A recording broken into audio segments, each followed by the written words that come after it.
نے کہا مسلمانوں جب تم ایمان قبول کر چکے تو پھر پچھلی روش کو بھول جاؤ کہ تمہارے کلچر میں کیا ہوتا تھا کیا نہیں ہوتا تھا. اب یہ دیکھو کہ رسول اللہ صلی اللہ علیہ وسلم کے اسلامی کلچر میں کیا ہوتا ہے. اب تمہارے لیے جو نمونہ ہے, جو اصل جو سیمپل ہے وہ اللہ کے رسول کی ذات ہے. ہم کیا کرتے ہیں, ہم نے نماز پڑھ لی, رمضان آ رہا ہے روزے رکھ لیے,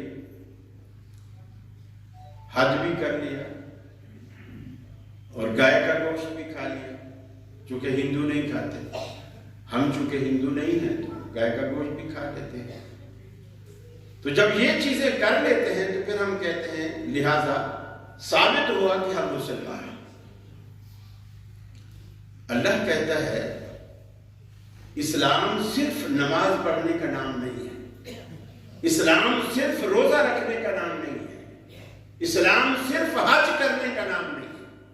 یہ تو اسلام کے مختلف پتے, جیسے مثال کے طور پر میرے سامنے یہ اسپیکر کی یہ راڈ کھڑا ہوا ہے, اس راڈ پہ ہم آم کے پتے چپکا لیں, آم کے پتے باندھ لیں, ایلفی سے چپکا لیں, ایک دو آم بھی ہم رسی سے باندھ کے اس کو لٹکا دیں. لیکن کیا کوئی شخص آپ میں سے یہ مانے گا کہ اب یہ جو قاری صاحب کے آگے سٹینڈ کھڑا ہے یہ سٹینڈ نہیں ہے, یہ آم کا درخت ہے, دیکھو پتے بھی لگے ہوئے آم کے اور آم بھی لٹکے ہوئے. آپ میں سے ہر سمجھدار بولے گا کہ اس کو آم کے پتے چپکائے ہیں, یہ آم نہیں ہے. یہی اللہ ہمارے بارے میں کہتا ہے کہ سر سے پاؤں تک, جب تک یہ اوپر چوٹی سے لے کر نیچے تک اس کی جڑیں آم کی نہ ہو, تنا آم کا نہ ہو, چھلکا آم کا نہ ہو, اندر لکڑی آم کی نہ ہو, پھر اس کے پتے آم کے نہ ہو, اس کا بور بھی آم کا نہ ہو, پھر اس کا پھل بھی آم کا نہ ہو, تب تک یہ آم نہیں ہے. اللہ ہمارے بارے میں بھی یہی کہتا ہے کہ مسلمانوں تم لوگوں نے پتے اسلام کے لگا رکھے, لکڑی تو تمہاری اسلام کی ہے ہی, تنا تمہارا اسلام کا ہے ہی نہیں, تم نے تو پتے لگا لیے. یہ باقی نماز روزہ حج زکات یہ اسلام کے پتے. اور اللہ جو قرآن میں ہمیں کہتا ہے کہ مسلمانوں سر سے پاؤں تک, پاؤں کے ناخن تک, سر کے بال سے پورے کے پورے اسلام کے اندر تم داخل ہو.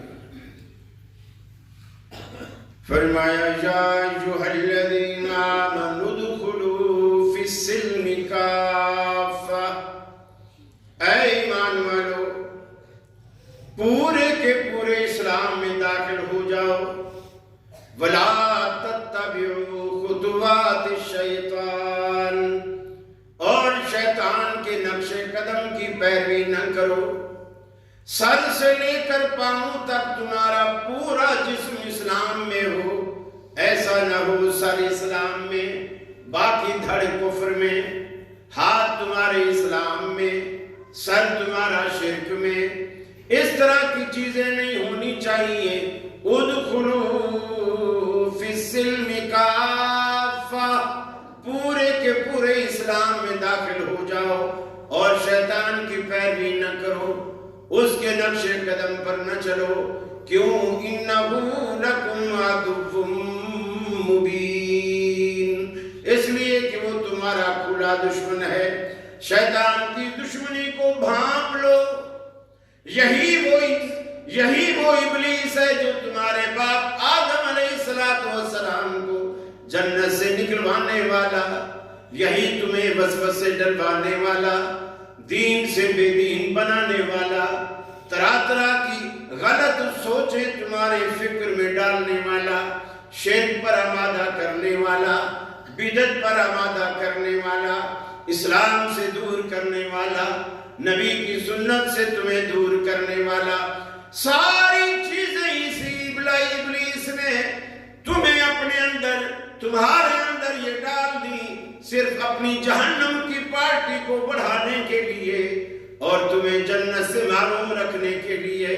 تمہارے لیے ایک ہی حکم ہے, ادخلوا فی السلم کافہ، اے مسلمانوں پورے کے پورے اسلام میں داخل ہو جاؤ، تمہارا سر بھی، تمہارا ہاتھ بھی، تمہارا دھڑ بھی، جب پورے کا پورا جس اسلام میں داخل ہوگا، تم کھاؤ گے تو حلال کا خیال رکھو گے، حرام سے بچنے کی کوشش کرو گے کہ میرے اس پیٹ میں حرام نوالا نہ جائے، بیوی بچوں کو بھی حلال کھلاؤ گے، نماز پڑھو گے تو خیال رکھو گے سنت کے مطابق ہونی چاہیے، خلاف سنت نماز نہ ہو، عقیدہ بھی اگر تم اپناؤ گے تو عقیدے میں بھی کوشش کرو گے کہ عقیدہ بھی تمہارا اسلام کے مطابق ہو، وہ عقائد جو اللہ کے رسول نے 1400 سال پہلے صحابہ کرام کو بتلائے، سکھلائے، توحید کا عقیدہ، آخرت کا عقیدہ،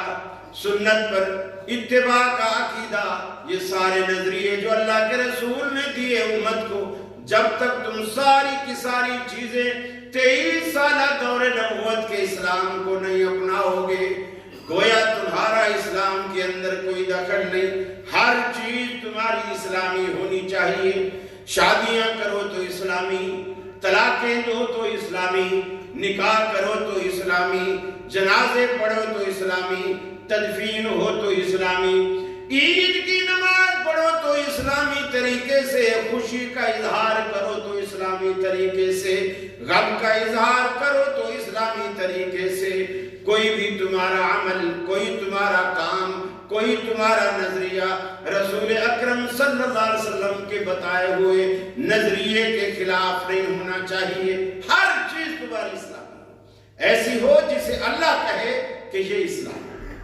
جسے رسول کہے کہ یہ اسلام ہے۔ اور صحابہ کرام نے، آپ دیکھیے چھوٹی چھوٹی باتیں ہیں، بظاہر اس میں کچھ نہیں جاتا، کچھ نہیں، اصل اسلام کیا ہے جو نبی رحمت صلی اللہ علیہ وسلم نے 23 سالہ دور نبوت کی زندگی میں دنیا کو دی، فرمایا ان الدین عند اللہ الاسلام، اے دنیا والوں اللہ کے نزدیک دین تو صرف اسلام ہے، جس کو اللہ دین کہتا ہے وہ صرف اسلام ہے، من یبتغی غیر الاسلام دینا فلن یقبل منہ، جو بندہ اسلام سے ہٹ کر کوئی بھی دین لائے گا، کتنا خوبصورت دین لائے گا، فلن یقبل منہ، اللہ رب العالمین اسے ہرگز قبول نہیں کرے گا، ہرگز قبول نہیں کرے گا، کتنا بھی بڑا دین لائے۔ آج دنیا میں کتنے لوگ ایسے ہیں 20 رکھتے پڑھ کر اللہ کو پیش کرتے ہیں، اللہ رب العالمین کہتا ہے میرے نبی کے سیمپل کے مطابق اگر نہیں تو میں دیکھوں گا بھی نہیں۔ کوئی نمازیں پڑھتے ہیں فاتحہ سے خالی، کوئی جنازے پڑھتے ہیں فاتحہ سے خالی، کوئی نمازیں ایسی پڑھتے ہیں جس میں دعائیں نام کی کوئی چیز نہیں، صرف اٹھنا اور بیٹھنا، اللہ اکبر اللہ اکبر اللہ اکبر اللہ، 1 منٹ 1.5 منٹ میں جنازے ختم۔ اب کوئی پوچھے مولوی صاحب تو نے ساری زندگی اس چودھری کا کھایا ہے، ساری زندگی اس کے نذرانے کھائے ہیں تو نے، اب یہ مرا ہے، اب بھی تو اس کا حق ادا نہیں کر رہا۔ اللہ کے رسول نے جو مسلمان کے دوسرے مسلمان پر 6 حق بتائے ہیں، جنازہ بھی اس میں سے ایک حق، کہ جب دنیا سے رخصت ہو اسے دعاؤں کے ساتھ رخصت کرو۔ لیکن کتنے جنازے ایسے ہیں یقین مانیے دعائیں نہیں پڑھتے، آتی ہی نہیں، مولوی کوئی نہیں آتی، جب بھی تو وہ دل میں پڑھ رہا ہوتا ہے، اس کو دعائیں نہیں آتی ہوتی۔ کراچی میں ایک جنازہ ہوا، ایک عالم کا جنازہ، مولانا رفیع عثمانی کی، اس کے بھائی تقی عثمانی صاحب نے جو میزان بینک کے چیئرمین ہیں، انہوں نے جنازہ پڑھا، جنازے میں فاتحہ پڑھی، حالانکہ پوری حنفیت میں جنازے میں فاتحہ پڑھنے کا رواج ہی نہیں، بلکہ کہتے ہیں جو فاتحہ پڑھے گا اس کے قیامت والے دن اس کے منہ میں انگارے ڈالے گا۔ حنفی علماء نے تعویلیں کی کہ جی فاتحہ چونکہ دعا ہے اور جنازے میں دعا ہوتی ہے تو تقی عثمانی صاحب نے بطور دعا کے اسے پڑھا ہے۔ اگلے دن انہوں نے اخبار میں بیان دیا میں نے دعا کے طور پر نہیں پڑھا، میں نے سنت کے طور پر پڑھا۔ کہ اللہ کے رسول کی سنت ہے۔ ارے جب تمہارا سگے بھائیوں کے جنازے ہو اس میں تو تم فاتحہ پڑھتے ہو تاکہ بھائی کا جنازہ بیکار نہ جائے، اور مقتدیوں کے مریدوں کے جنازے ہو تو وہاں تمہارے یہ فتوے کہ فاتحہ نہ پڑھو۔ یہ ظلم، چھوٹے کے ساتھ کچھ اور معاملہ، بڑے کے ساتھ کچھ اور معاملہ، اپنے کے ساتھ اور معاملہ، پرائیوں اور غیروں کے ساتھ اور معاملہ، یہ اسلامی طریقہ نہیں ہے۔ اللہ کے رسول صلی اللہ علیہ وسلم نے فرمایا من یبتغی غیر الاسلام دینا فلن یقبل منہ، جو بندہ اللہ کے نازل کردہ اسلام سے ہٹ کر کوئی دوسرا دین لائے گا فلن یقبل منہ، اللہ کا فیصلہ ہے اللہ اس سے قبول نہیں کرے گا۔ یہ سیم ایسی بات ہے، ایک پاکستانی ملک نے ایک کرنسی دنیا میں نکالی جس پہ قائد اعظم کی تصویر ہے، پھر اسٹیٹ بینک کے سیکٹری کے سگنیچر بھی ہوتے ہیں، اور جملہ لکھا ہوتا ہے کہ یہ اسٹیٹ بینک آف پاکستان حامل حاضہ کو جب بھی وہ مطالبہ کرے یا اس کو پیش کرے اتنی رقم دینے کا پابند ہے، تو اس کی ایک ویلیو بن جاتی۔ آپ آزاد کشمیر میں ایک نیا نوٹ چھاپے، آپ کے آزاد کشمیر کے لیڈر کی اس پر تصویر ہو، کلر اس سے ہمارے پاکستانی نوٹ سے کہیں زیادہ خوبصورت ہو، سائز بھی اس کا بڑا ہو، لیکن آپ چلائیں، آپ لاہور چلے جائیں ہوائی جہاز والوں کو دیں، آپ کو ٹکٹ نہیں دیں گے، یہ کون سی کرنسی ہے جو ہمارے یہاں نہیں چلتی۔ خوبصورت ہونا اس بات کی دلیل نہیں ہوتا کہ یہ صحیح ہے، اصل جو سٹیمپ ہے، جو ضمانت دی گئی ہے، وہ اس کو صحیح کرتی ہے۔ دین اسلام کے اندر کرنسی وہی چلے گی جس پر محمد الرسول اللہ صلی اللہ علیہ وسلم کی مہر، اور وہی اسلام۔ یہ بات آپ پلے باندھ لیجئے، اسلام صرف وہی ہے جو اللہ کے رسول صلی اللہ علیہ وسلم نے جس پر مہر لگا دی، ٹھپا لگا دیا، اس کے علاوہ کچھ بھی دین نہیں۔ فرمایا یہی دین ہے، اس کے علاوہ کچھ بھی پیش کرے گا فلن یقبل منہ، اس سے اللہ تبارک و تعالیٰ بالکل قبول نہیں کرے گا، بالکل قبول نہیں کرے گا۔ بہت سارے اعمال دنیا میں انسان کرتا ہے اور وہ سنت سے ثابت نہیں ہوتی، اللہ کی نظر میں ایک پھوٹی کوڑی برابر بھی اس کی قیمت نہیں ہوتی۔ تو آپ رمضان میں سارا دن صبح سے شام تک بھوکے بھی رہیں، پیاسے بھی رہیں، اور شام کو مزدوری لینے جائے اور سیٹھ بولے کہ میں نے تمہیں اس مزدوری پہ لگایا ہی نہیں تھا جو تو کرتا رہا، سارا دن جو تو نے مزدوری کی ہے میں نے تو تجھے اس مزدوری پہ لگایا ہی نہیں تھا، مجھ سے کیا مزدوری لینے آئی، میں نے تو یہ کام بتایا تھا وہ تو نہیں کیا، نہیں تو اپنی وجہ سے کچھ کر کے لایا ہے، بے شک اس میں مشقت زیادہ تھی، محنت زیادہ تھی، وقت زیادہ لگا، لیکن میرے پاس تو اس کی کوئی مزدوری، کوئی اجر نہیں ہے، میں نے جو کام کرنے کو کہا تھا وہ یہ۔ اللہ تعالیٰ نے اپنی پوری مخلوق کو ایک سیمپل دے دیا، اور وہ سیمپل ہے محمد الرسول اللہ صلی اللہ علیہ وسلم کی ذات گرامی کی شکل میں، کہ یہ نمونہ ہے، اپنی ساری زندگی ایسی کر کے، یہ شادیاں کیسے کرتا ہے، یہ طلاق اگر کبھی ہو جائے تو اس سے پوچھو کیسے دینی ہے، غم آ جائے تو اس سے پوچھو غم کیسے کرنا ہے، خوشی آ جائے تو اس سے پوچھو خوشی کیسے منانی ہے۔ اب دیکھیے ترمذی شریف کی حدیث ہے، عید کا میدان میں لوگ جمع ہیں، صفیں بچھی ہوئی ہیں، لوگ وضو سے ہیں، نئے نئے کپڑے پہنے ہوئے ہیں، اللہ کے رسول بھی بیٹھے ہوئے ہیں اور صحابہ بھی بیٹھے ہوئے ہیں، حضرت علی بھی بیٹھے ہوئے ہیں۔ ایک بندے نے سوچا کہ یار میں وضو بھی کیے ہوئے ہوں، صفیں بھی بچھی ہوئی ہیں، قبلے کی طرف رخ ہے، اللہ کے رسول ابھی لوگوں کا انتظار کر رہے ہیں، کیونکہ دور دور سے آپ کی امامت پہ لوگ نماز پڑھنے آتے تھے، آپ انتظار کر رہے ہیں، تو میں فارغ بھی بیٹھا ہوں، وضو بھی ہے، چلو کیوں نہ فائدہ اٹھا لوں۔ اس نے کھڑا ہوا، اللہ اکبر کہہ کے نفل کی نیت باندھی، عید کی نماز سے پہلے۔ حضرت علی رضی اللہ تعالیٰ عنہ اٹھے، اسے چھنچوڑا، اس کی نماز پڑھوا، کہنے لگا عجیب آدمی ہے، میں نماز پڑھ رہا ہوں اور باقی وہ نماز ہی پڑھ رہا ہے، اللہ کے لیے پڑھ رہا ہے۔ حضرت علی نے وہ نماز کیوں توڑوا دی کہ تو دیکھ رہا ہے اللہ کے رسول بیٹھے ہیں، صحابہ بیٹھے ہیں، تو اللہ سے زیادہ دوستی محبت اور تقوی رکھتا ہے، اللہ کا نبی نفل نہیں پڑھ رہا، تو کیوں پڑھ رہا؟ اس نے کہا میں نفل پڑھ رہا ہوں۔ حضرت علی کہتے ہیں مجھے ڈر ہے کہ تیرے یہ نفل تجھے جہنم میں نہ لے جائے۔ اور بخاری شریف کی حدیث ہے کہ اللہ کے رسول جب عیدگاہ میں جاتے کوئی کام نہیں کرتے، نہ اذان، نہ تکبیر، نہ نعت، اور نہ یہ طریقہ جو لوگوں نے اب رائج کیا ہوا ہے۔ مجھے نہیں معلوم کشمیر میں ہے کہ نہیں، ادھر ہماری طرف تو بہت ہے، ایک سپیکر کھڑا کر دیتے، ایک بندے کو اچھی آواز والے کو کھڑا کر دیتے، وہ اللہ اکبر کبیرہ والحمدللہ اونچی بولو، یہ اجتماعی ذکر، اجتماعی ذکر۔ عید کی تک پھر پیچھے سے آواز نہیں آ رہی، بیچ سے آواز نہیں آ رہی، ادھر پتہ نہیں کوئی قبرستان ہے کیا ہے، وہاں سے آواز نہیں آ رہی، اونچی بولو۔ پھر وہ جو بول رہا ہوتا ہے پھر ساروں کو بلند آواز سے۔ یہ ایک اجتماعی ذکر کی عجیب بدعت نکالی ہے، عجیب بدعت نکالی۔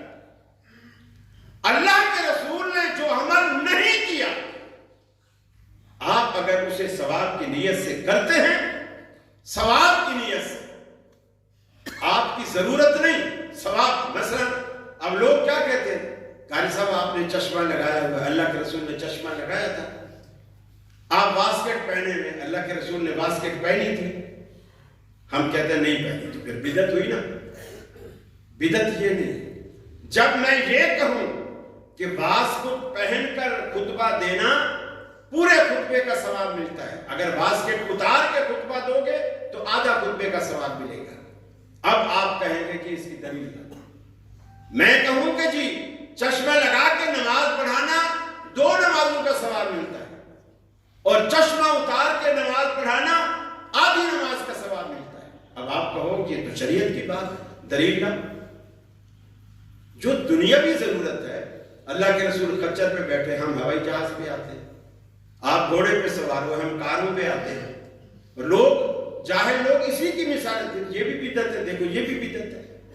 آپ نے فانوس لگایا، آپ نے پنکھے اوپر لگائے، اللہ کے رسول کی مسجد میں اوپر فانوس یا پنکھے تھے، اس زمانے میں سرے سے بجلی نہیں تھی، یہ آپ نے ثواب کے لیے یوں نہیں لگایا کہ جی اگر پنکھے کے نیچے نماز پڑھو گے تو ثواب بڑھ جائے گا، نہیں پڑھو گے تو ثواب کم ہو جائے گا۔ لیکن اتنا فائدہ ضرور ہے کہ نمازی کو آسائش ملے گی، بار بار جیسے گرمی میں پسینہ آ رہا ہے، ایسے کھجا رہا ہے، ایسے کھجا رہا ہے، نماز میں اوپر اگر پنکھا چل رہا ہوگا تو وہ سکون سے نماز پڑھے گا۔ ہم اس پہ اجر یا ثواب سمجھ کے نہیں کرتے، لہٰذا یہ چیزیں بدعت نہیں ہیں۔ لیکن جو چیزیں اللہ کے رسول کو، صحابی کو، علی رضی اللہ تعالیٰ عنہ نے نماز پڑھوا دی کہ جو نماز اللہ کے رسول نے نہیں پڑھی۔ قربانی کا دن ہے، آپ خطبہ دے دیں، آپ کو بتایا گیا کہ یا رسول اللہ صلی اللہ علیہ وسلم، کچھ لوگوں نے عید کی نماز سے پہلے قربانی کی ہے، اور وہ قربانی کر کے گھر جیسے دل گردے نکال کے گھر میں دے آئے ہیں کہ تم اس کو پکاؤ، ہم نماز پڑھ کے آئیں گے تو پہلا حملہ کلیجی پہ کریں گے، تو وہ پہلے گھر میں ذبح کر کے دے آئے۔ آپ نے خطبہ دیا، آپ نے فرمایا جن لوگوں نے عید کی نماز سے پہلے قربانی کی ہے ان کو چاہیے کہ وہ دوبارہ قربانی کرے، اس لیے کہ وہ قربانی نہیں ہے۔ اب دیکھیے اس میں جو سمجھنے کی بات ہے، ایک ہی دن ہے، وہی 10 ذی الحجہ کا دن ہے قربانی والا، ایک ہی دن ہے، فرق بیچ میں 2 نفل کا ہے، 2 رکعت کا ہے۔ جس نے 2 رکعت پڑھنے سے پہلے قربانی کر لی، آپ نے فرمایا قربانی نہیں ہے۔ جس نے 2 رکعت پڑھنے کے بعد یعنی عید کے بعد قربانی کی، آپ نے کہا قربانی ہے۔ حالانکہ جس نے پہلے کی اس نے بھی اللہ کے لیے کی، جس نے بعد میں کی اس نے بھی اللہ کے لیے کی، ایک ہی دن کی، اچھے عقیدے کے ساتھ کی، پھر ایک کی قربانی قبول ہو رہی ہے، دوسرے کی نہیں ہو رہی، کیوں؟ جس نے پہلے کی وہ رسول اللہ کے طریقے کے خلاف کی، جس نے بعد میں کی وہ رسول اللہ کے طریقے کے مطابق کی۔ اللہ کے ہاں جب چیز شرف قبولیت پاتی ہے وہ اس چیز کو شرف قبولیت جب ملتا ہے جب وہ عمل نبی کریم صلی اللہ علیہ وسلم کے عمل کے موافق آگے بیٹھے، پھر وہ اللہ کے دربار میں قبولیت کا شرف پاتا ہے۔ اگر موافق نہ بیٹھے وہ قبولیت کا شرف کھو دیتا ہے۔ تو لہذا ہر بندے کو چاہیے کہ اپنا عمل، اور یہ بھی یاد رکھ لیں ایسا نہیں ہے کہ ہر دور میں وہ دین جو ہے وہ پھیلتا چلا جائے گا، بڑھتا چلا جائے گا، نئی نئی چیزیں اس پہ آتی چلی جائیں گی، ایسا نہیں۔ اللہ کے رسول نے اس کا بھی حل کر دیا۔ آخری خطبہ تھا آپ کا، اور اللہ تعالیٰ نے جبریل امین کو بھیجا اور آپ کو آ کر کے بتایا کہ لوگوں میں اعلان کیا، فرمایا اليوم اکملت لکم دینکم واتممت علیکم نعمتی ورضیت لکم الاسلام دینا۔ اے حبیب، آج کے دن ہم نے آپ پر دین کو مکمل فرما دیا۔ اليوم اکملت لکم دینکم، آج کے دن ہم نے تم پر قیامت تک آنے والا دین مکمل فرما دیا۔ اتممت علیکم نعمتی، اور اپنی تمام نعمتیں تم پر مکمل کر دی۔ ورضیت لکم الاسلام دینا، اور بطور دین کے تمہارے لیے ہم نے اسلام کو پسند کیا۔ اور اسلام وہی ہے جو محمد عربی صلی اللہ علیہ وسلم پر نازل ہوا ہے، اسی کا حکم ہوا کہ تم پورے کے پورے اسی میں داخل ہو جاؤ۔ تمہاری ساری کی ساری دنیاوی رسومات سب کچھ اسی دین کے اندر ہوں، اس دین سے باہر کچھ بھی نہ ہو، یہ ہم پر پابند ہے۔ اس دین کے اندر سر، ہاتھ، پیر، زبان، کان، ہر چیز تمہاری دین ہے۔ کان سے وہ سنو جس کی اسلام اجازت دیتا ہے، زبان سے وہ کہو جس کی اسلام اجازت دیتا ہے، آنکھ سے وہ دیکھو جس کی اسلام اجازت دیتا ہے، پاؤں اپنے اس طرف بڑھاؤ جدھر جانے کو اسلام اجازت دیتا ہے، پسند کرتا ہے، ہاتھ اس طرف بڑھاؤ جس چیز کو چھونا اسلام پسند کرتا ہے۔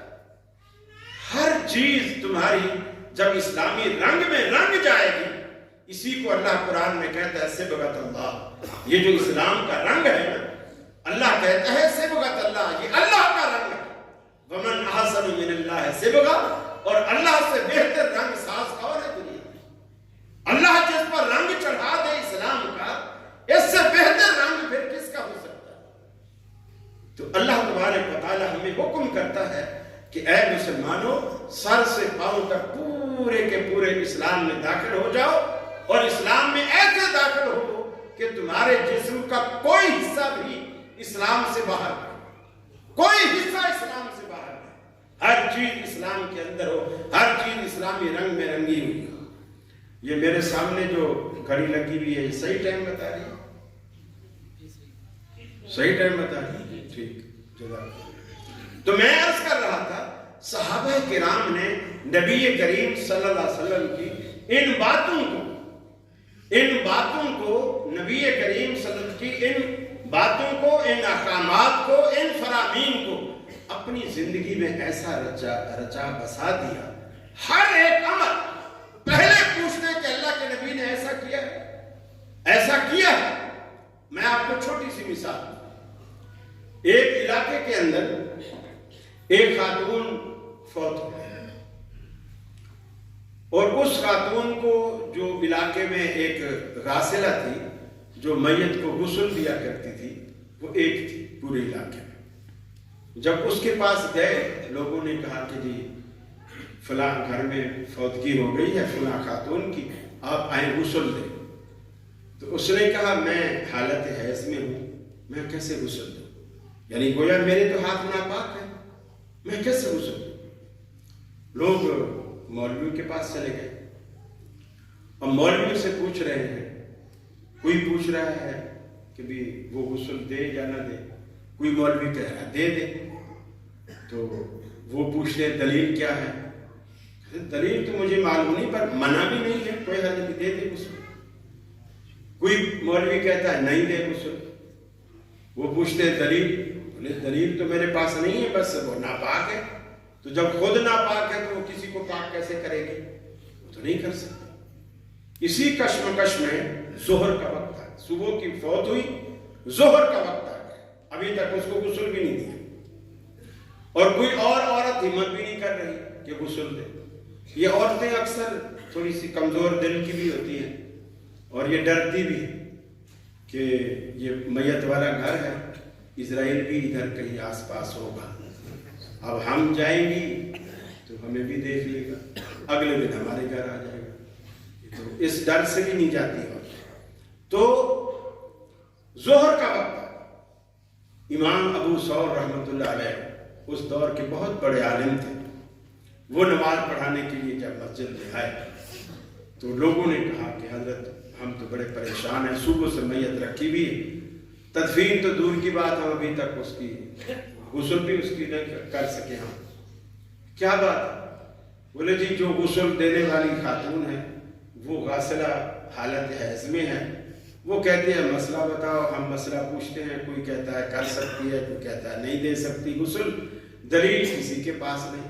امام ابو ثور رحمۃ اللہ علیہ نے کہا کہ جاؤ اس کو بولو غسل دے. لوگوں نے کہا دلیل. اچھا اب آپ یہ بھی دیکھو، یہ جو دلیل پوچھنے کی عادت ہے نا، ایمانداری سے بتاؤ، آپ پورا کشمیر پورا پاکستان گھوم ماریے، یہ دلیل پوچھنے کی عادت صرف اور صرف اہل حدیثوں میں آپ کو ملے گی اور کہیں نہیں ملے گی. اگر کوئی دوسرا آدمی دوسرے مسلک میں دوسری مسجد میں کوئی بچہ پوچھ لے حضرت آپ نے جو بات فرمائی ہے کیا دلیل ہے، فوراً بولے گا یہ وہابی ہے، اس کو پکڑ کے مارو، گستاخ بے ادب ہے، اس کو علماء کے سامنے بات کرنے کی تمیز ہی نہیں. آپ کوئی پوچھے اللہ کے بندے، اس کو ایک مسئلہ معلوم نہیں، دلیل پوچھی ہے، وہ عالم سے نہیں پوچھے گا تو کیا جاہل سے پوچھے گا؟ کس سے پوچھے گا؟ اب اس سے دلیل پوچھی جا رہی ہے. امام ابو ثور سے پوچھا کہ دلیل کیا ہے؟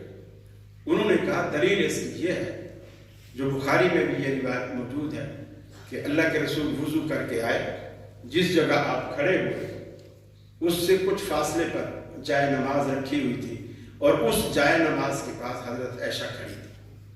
تو آپ نے حضرت عائشہ سے کہا کہ عائشہ وہ جائے نماز مجھے اٹھا کے دو.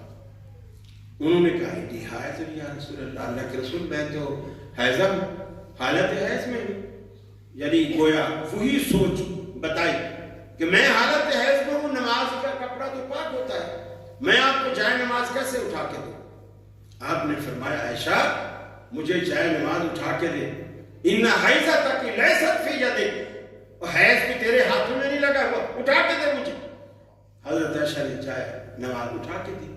فرمایا اب جیسے حیض کی حالت میں کیا عورتیں گھر میں آٹا نہیں گھومتی، روٹی نہیں پکاتی، انہی ہاتھوں سے آپ کھانے پکے ہوئے کتنے مزے لے لے کے اپنی انگلیاں بھی چاٹ جاتے ہیں، کھاتے ہیں، کبھی کسی نے اعتراض نہیں کی. اب یہ مسئلہ آ گیا تو ہر شخص پریشان ہے کہ غسل دے سکتی ہے. یہ نہیں پوچھتے کہ ان دنوں میں ہم ماسی سے روٹی پکوایا کریں، نوکرانی سے روٹی پکوایا کریں، ایزی حالت میں سارے کام کر کے کرتی ہے، بچوں کو تیار کرتی ہے، بچوں کو فیڈ کراتی ہے، سارا کچھ معاملے وہ کرتی رہتی. یہ اب اللہ کے رسول نے مسئلہ بتا دیا کہ اس حالت میں بھی وہ خود ایسی ناپاک نہیں ہوتی عورت کہ جیسے کتا یا خنزیر ہوتا ہے، ایسا نہیں ہوتا. کہ حکم پلیدی ہے، وقتی طور پر ایک ہو گئی اور یہ اللہ کی طرف سے ہے، وہ اس میں مجبور ہے، وہ بھی مجبور ہے، اللہ کی طرف سے امر ہے جس سے وہ گزر رہی ہے، تو آپ نے اجازت دی. تو مسئلہ کہنے کا یہ ہے کہ اپنی طرف سے آپ پابندیاں لگائیں جو اسلام میں نہ ہوں، یہ بھی حرام ہے، اور اپنی طرف سے اجازت دیں جس کی اجازت اسلام میں نہ دی ہو، یہ بھی ہے. مختصر جو اہل حدیث مسلک کا جو بنیادی اختلاف ہے دوسروں سے، وہ صرف اتنا ہے کہ تمہارا نظریہ ہو، عقیدہ ہو یا عمل ہو، سند اس کی دلیل اگر کتاب و سنت سے ملتی ہے اسے قبول کرو، وہ ہماری بات ہے. اگر قرآن و سنت سے وہ بات نہیں ملتی اسے رد کر دو. خود امام ابو حنیفہ رحمہ اللہ وہ بھی اتنے نیک آدمی تھے، وہ فرماتے ہیں اترکوا قولی بقول رسول اللہ صلی اللہ علیہ وسلم میری بات اس وقت رد کر دو جب میری بات کو نبی مکرم کی بات کے مقابلے میں دیکھو۔ میری خلیفہ ہارون رشید کے زمانے میں ان کو کہا گیا کہ آپ ہمارے علاقے کے عدالت کے قاضی بنے، انہوں نے انکار کر دیا، میں قاضی نہیں بنتا۔ انکار کیوں کیا؟ انکار اس لیے کیا کہ انہوں نے کہا اللہ کے رسول کی حدیث ہے کہ جس کو قاضی بنایا گیا اس کو بغیر دھار والی چھری کے کند چھری سے گویا ذبح کیا گیا۔ کند چھری سے ذبح کرنے کا مطلب یہ ہے کہ اسے اذیت دے دے کے مارا گیا۔ چھری تیز ہوتی ہے نا تو جلدی سے گردن کٹ جاتی ہے، موت کی تکلیف کم ہوتی ہے، اور اگر چھری دھار والی نہ ہو رگڑتا رہے گا، کسائی رگڑتا رہے گا، پہلے چمڑا کٹے گا، پھر نرخرا کٹے گا، کافی ٹائم لگے گا اور پھر کٹے گا۔ حضرت امام ابو حنیفہ رحمۃ اللہ علیہ نے فرمایا کہ میں نہیں چاہتا کہ جو اللہ کے رسول نے فرمایا کہ جس کو قاضی بنایا گیا اسے بغیر دھار والی چھری کے ذبح کیا گیا، انہوں نے خلیفے نے اس کو جیل میں ڈال دیا، ساری زندگی جیل میں رہے اور ان کی وفات بھی جیل میں آئی۔ میرے بھائی، یہ ان کا تقویٰ تھا جو اپنی ساری زندگی جنہوں نے یہ پسند نہیں کیا کہ میرے فتوے، میرے فیصلے دنیا پر قانون بن کے نافذ ہوں، جیل گوارا کی، اپنے فتووں کو دنیا پر نافذ کرنا گوارا نہیں کیا، وہ امام یہ کیسے گوارا کرے گا کہ میرے مرنے کے بعد میرے فتوے جمع کر کے پوری دنیا کا ایک نظام بنا دیا جائے اور فقہ حنفی کو دنیا پہ نافذ کر دیا جائے؟ وہ کیسے گوارا کرے گا جس نے اس سے بچنے کے لیے قید کو ترجیح دی؟ میرے بھائیوں، سوچئے گا، یہ میری درد بھری کچھ باتیں تھیں، بلکہ دعوت تھی اور فکر بھری دعوت تھی کہ آپ اس بات کو سوچئے گا۔ ہم یقین مانیے نہ کسی امام کے گستاخ ہیں، نہ رسول اللہ کے گستاخ ہیں۔ انشاءاللہ زندگی رہی تو آگے بھی رات کو بھی بیان ہے، پھر کل بھی ہے، تو آپ مختلف ٹاپکس پہ آپ سنتے رہیں گے۔